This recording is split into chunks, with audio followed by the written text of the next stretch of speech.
dari sebelumnya itu merasa jadi Tuhan. Seakan-akan Tuhan, Mas. Seakan Tuhan, bahkan mungkin mengalang-alai istilahnya orang-orang yang berani proklamir saya Tuhan mungkin. Cuman kan nggak berani terang-terangan gitu. Kebanyakan kita kan gitu. Mengaku sebagai Tuhan tapi nggak berani terang-terangan. Nggak sedahsyat Fir'aun kan gitu. Nah, lisan saya kalau bisa saya harfiahkan Allahu Akbar gitu. Assalamualaikum warahmatullahi wabarakatuh. Waalaikumsalam warahmatullahi wabarakatuh. Jangan lupa selalu belajar menjadi manusia. Oke teman-teman, hari ini berjumpa lagi dengan saya Iwan Gunawan dan Mas Arifin Soleh yang selalu setia bersama kita. Jadi untuk video kali ini saya akan sharing-sharing lagi bersama Mas Arifin. Jadi setiap kita bertemu tetap sharing terus aja Mas ya. Oke. Isinya di dunia kan itu Mas. Iya. Kita berbincang-bincang lagi untuk tetap selalu belajar mengenal diri kita lah intinya, mengenal manusiaan kita. Kan gitu Mas. Karena kita perlu sharing. Ya.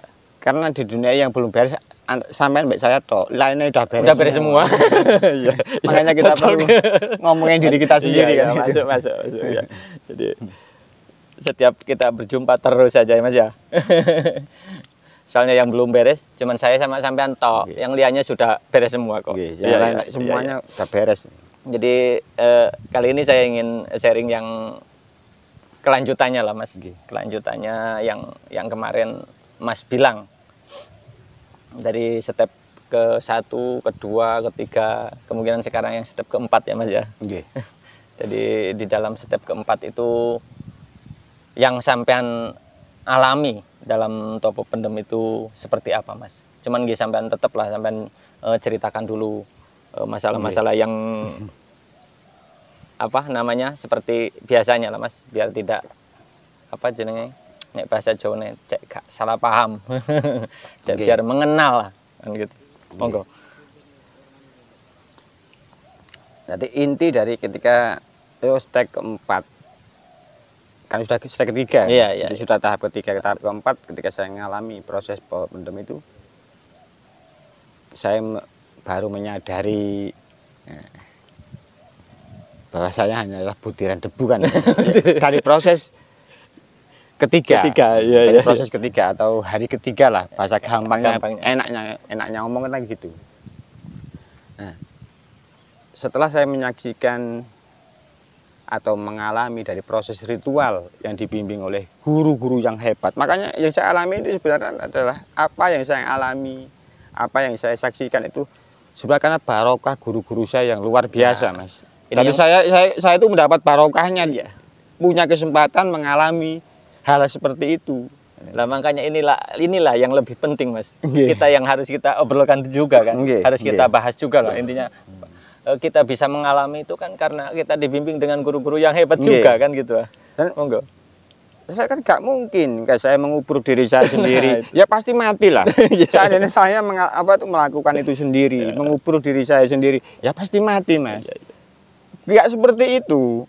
Ketika sebelum saya proses proses sebelum dikubur itu saya harus puasa 40 hari tidak putus, ada bacaan tertentu yang saya baca. Itu ada istilahnya ada panduan, ada apa istilahnya sebelum melakukan proses pendem itu ada tirakat atau lelaku yang harus saya lakukan, yang dibimbing guru, bukan keinginan saya sendiri kan gitu kan. Dan pada akhirnya setelah saya sukses melakukan puasa 40 hari dengan bacaan tertentu atau ritual tertentu itu akhirnya saya diberi kesempatan untuk mengalami diri saya sendiri melalui poso pendem tadi. Topo pendem ya Mas. Topo pendem biar istilahnya apa? Itu sebenarnya saya sadar menyadari raga saya ini loh Mas sebenarnya Mas.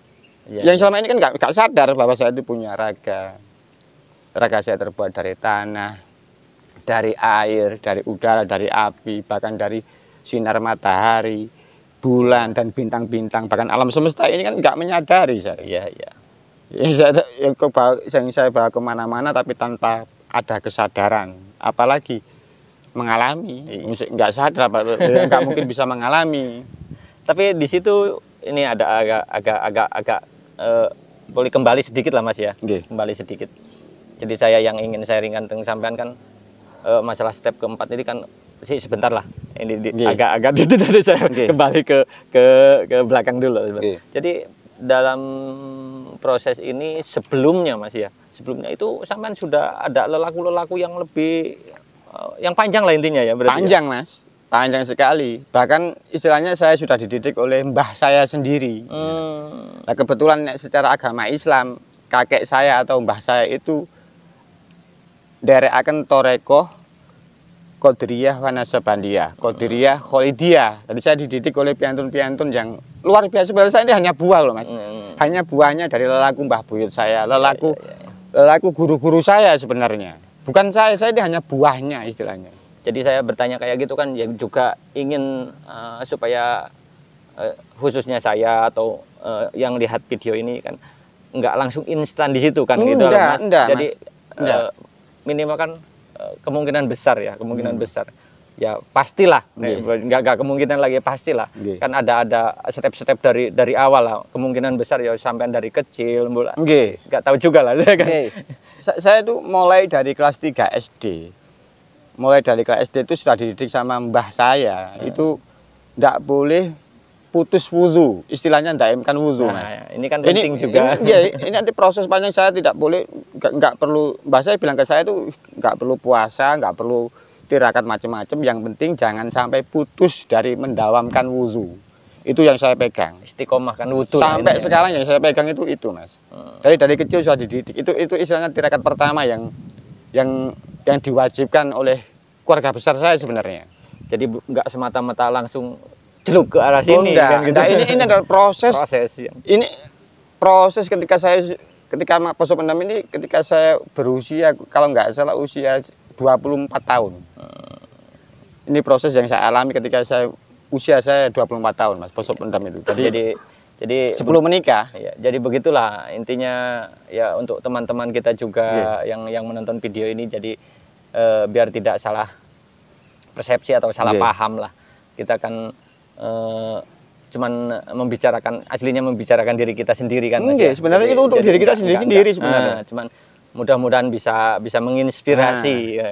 Makanya itu sebenarnya adalah untuk diri kita sendiri, untuk diri kita masing-masing.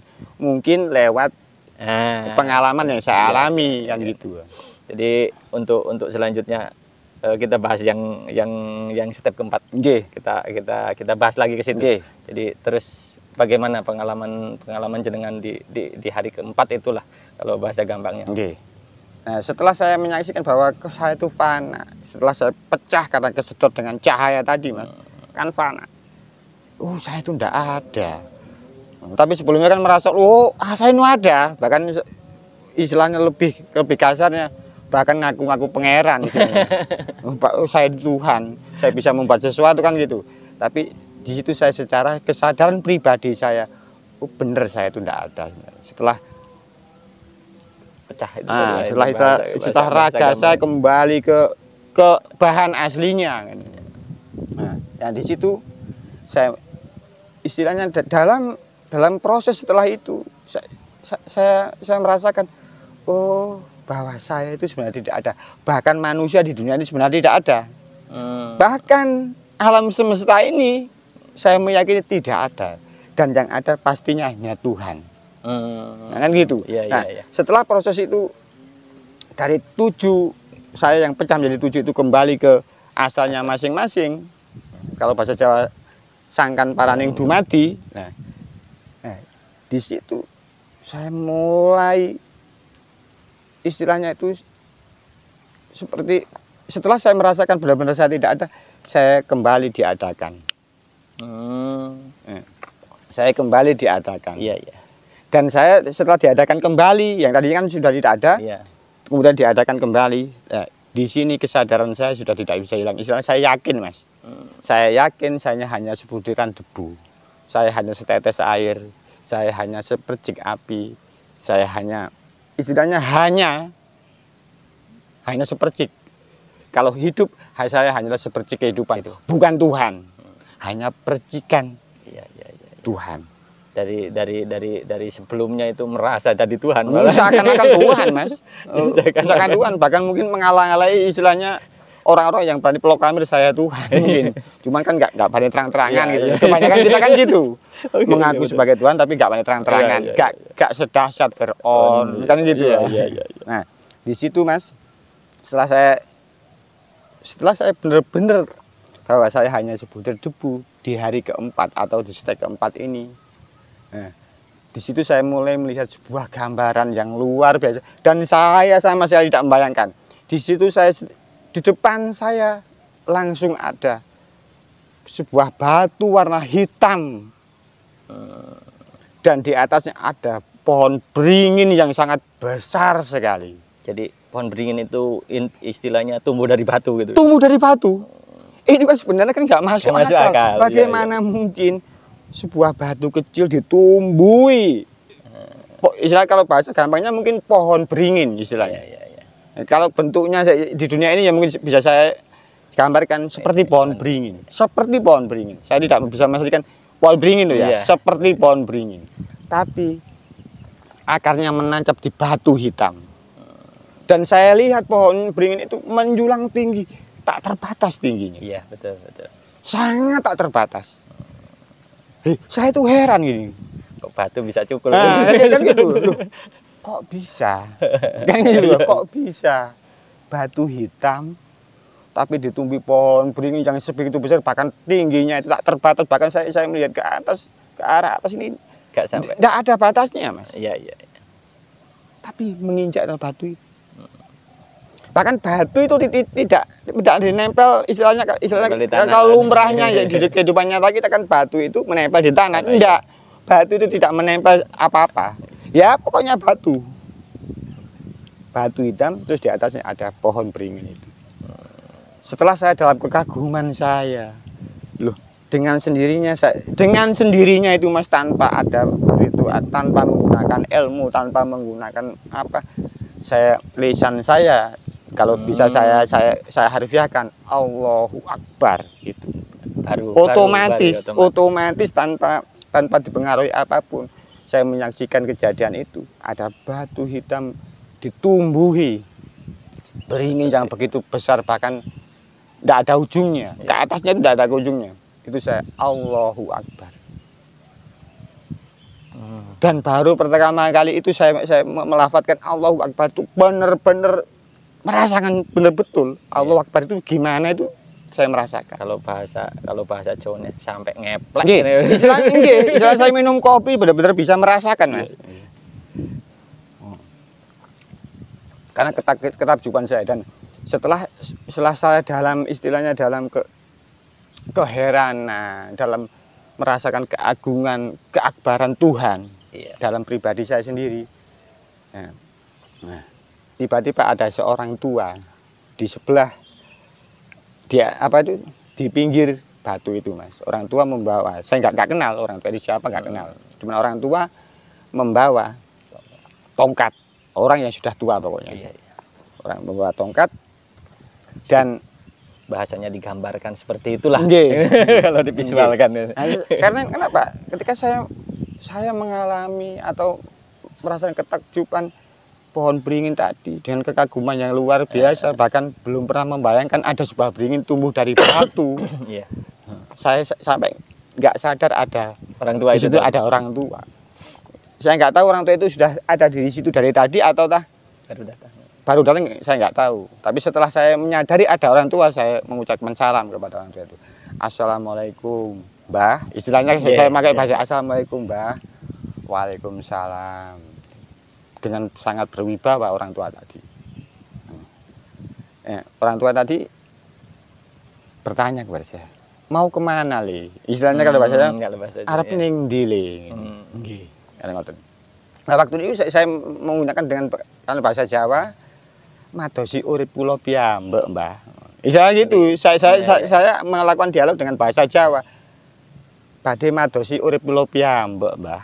Kalau bahasa Indonesia mau cari hidup saya sendiri, mau mengenali hidup saya sendiri, Mbak. Kan bukan Tuhan loh ya, hidup.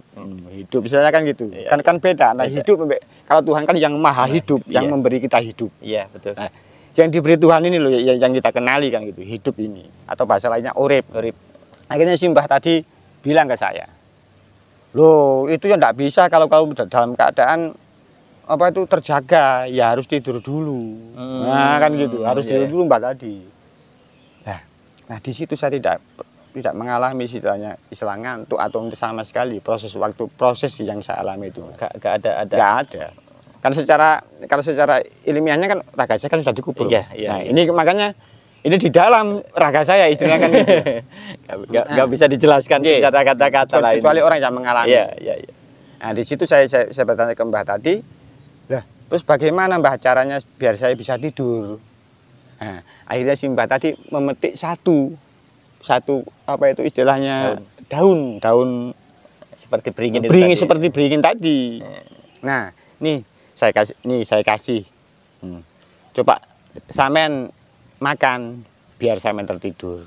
Biar bisa tidur kan gitu. Iya. Nah, akhirnya nggih pangestune Mbah nggih, kula nyuwun izin. Nah, nyuwun izin kula mami, istilahnya saya minta izin saya makan Mbah ya. Ya enggak apa-apa, kamu saya kasih memang. Tapi saya tidak berkenalan Mas dengan Mbah tadi. Sama sekali, tapi seakan-akan itu Mbah saya sendiri kan gitu. Tapi saya orang baru istilahnya itu.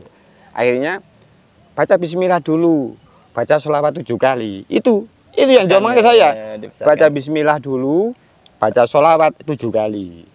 Nggih Mbah. Terus kemudian saya sesuai perintah Mbak tadi, saya membaca bismillah dan membaca salah satu sholawat yang saya hafal waktu itu. Biasanya. Yang biasa, otomatis ke bawah itu Mas. Ke bawah. Saya makan. Nah setelah saya makan, saya merasakan ngantuk yang luar biasa. Saya merasakan ngantuk yang luar biasa. Akhirnya, nah ini loh sesuatu yang makanya di luar nalar, di luar saya bangun tidak makan. Saya langsung tertidur di bawah apa itu di pinggir batu tadi. Nah, saya itu tertidur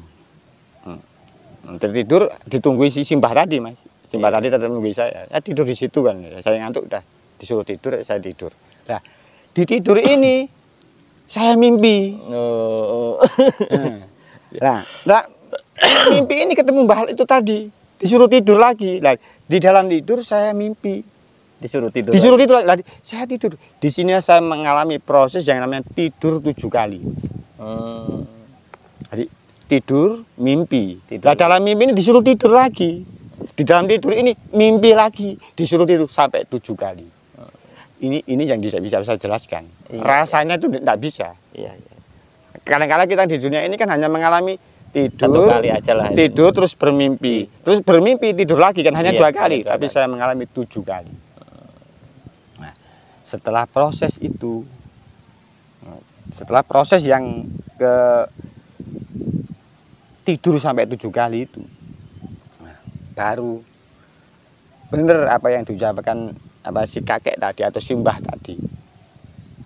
Nah, di situ baru saya melihat istilahnya istilah saya ketika saya mengaca yang di dalam kaca atau di dalam cermin adalah saya sendiri.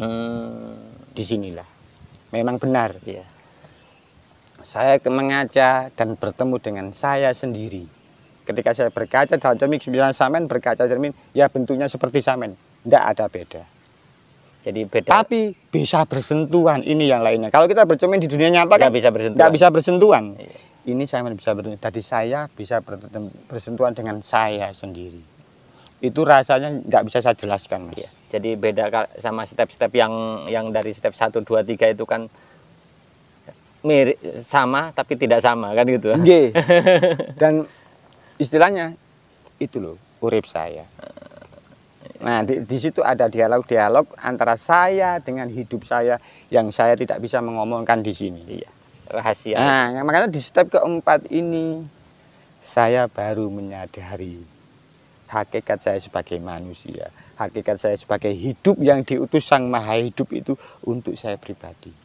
Makanya di step ini yang tadinya saya itu merasa oh sudah PR itu sudah selesai semua, apa yang sudah clear.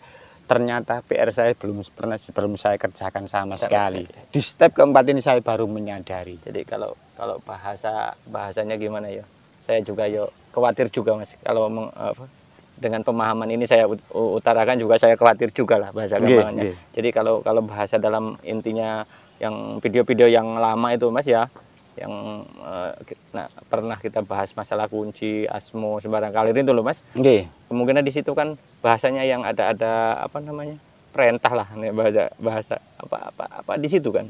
Nah makanya antara saya dan hidup saya kan, yang tahu kan saya dengan hidup saya. Nah ini tidak akan saya buka kepada siapapun, belum kecuali guru saya. Kalau guru saya ya pasti ketika selesai itu langsung saya omongin ke guru saya. Jadi di situ saya tahu, oh ternyata ketika orang sudah mengenal diri sendiri ternyata belum tuntas, harus melakukan tugas Sang Maha atau tugas Tuhan. Istilahnya leres dalam ajaran agama Islam, leres Rasulullah itu setelah pribadi sebagai nabi, mengenal hidupnya sendiri, kemudian melakukan tugas kerasulan, menyebarkan apa yang diperintah oleh Allah Subhanahu wa Ta'ala dalam ajaran agama Islam. Memang seperti itu. Tapi saya tidak sebanding dengan Rasulullah. Saya adalah penderek Rasulullah. Makanya dalam keyakinan pasti tidak akan pernah ada nabi setelah Rasulullah SAW. Tidak ada yang sebanding dengan Rasulullah. Kita itu istilahnya tesnya keringatnya Rasulullah. Sebagai umat Islam misalnya, sebagai manusia, kita adalah percikan-percikan dari Rasulullah Muhammad SAW. Percikan kecil lah ya Mas ya. Percikan-percikan. Jadi tidak akan pernah ada orang yang bisa menandingi Rasulullah. Ini di dalam keyakinan saya, dalam proses saya yang saya alami. Jadi buat saya juga ini poin penting Mas. Poin pentingnya gimana? Kita akan merasa seakan-akan kadang-kadang kita lalai atau lali lah, bahasa Jawa lali, kadang-kadang melebihi batas di situ Mas ya. Makanya di situ saya, guru-guru saya sering, lu kenalin Muhammadmu dulu sebelum pengen pengenal Nur Muhammad. Nah, saya baru paham. Saya baru kenal bahasanya. Oh, saya sudah tak kenal Muhammad saya sendiri. Nah, Muhammad saya adalah percikan dari Nur Muhammad yang maha agung dan tak terbatas dan luar biasa. Itu adalah pengalaman di hari keempat. Jadi step keempat itu ya Mas ya. Jadi saya mengalami istilah sebagai umat, saya sudah matur nuwun, istilahnya punya status umatnya Rasulullah. Kalau beragama Islam itu sudah matur nuwun. Kalau menjadi manusia, saya sudah matur nuwun jadi diri sendiri. Jadi apa itu jenenge? Perwakilan alam semesta. Jadi karya terbaik alam semesta istilahnya kalau dalam bahasa universal. Bahwa manusia adalah karya terbaik dari alam semesta. Dan alam semesta ini yang membuat adalah Tuhan. Dan saya pastikan tidak ada satupun yang bisa mengenal Tuhan kecuali ditimbali Tuhan. Seperti Rasulullah Muhammad SAW ditimbali Tuhan. Tidak ada satupun manusia yang pantas mencari Tuhan. Karena tidak bakal ketemu Mas. Tidak bakal ketemu. Kecuali seperti Rasulullah Muhammad SAW ditimbali Allah ketika dalam Isra Mi'raj. Setelah itu belum pernah ada. Belum pernah ada. Minimal ketemu diri sendiri sudah luar biasa Mas. Kenal hidup kita sendiri atau urip kita sendiri sudah luar biasa. Top lah intinya. Pasti akan secara dalam kehidupan nyata pasti kita akan yakin asyhadu alla ilaha illallah wa asyhadu anna Muhammad Rasulullah dalam ajaran Islam. Yakin itu. Iya. Jadi itu perjalanan step keempat ya Mas ya. Jadi poinnya lah kita sudah tahu semua lah. Kalau kita bisa dikembalikan lagi ke diri kita masing-masing ya. Jadi kemungkinan cukup sampai di sini dulu untuk perbincangan kali ini. Saya akhiri. Assalamualaikum warahmatullahi wabarakatuh. Waalaikumsalam warahmatullahi wabarakatuh.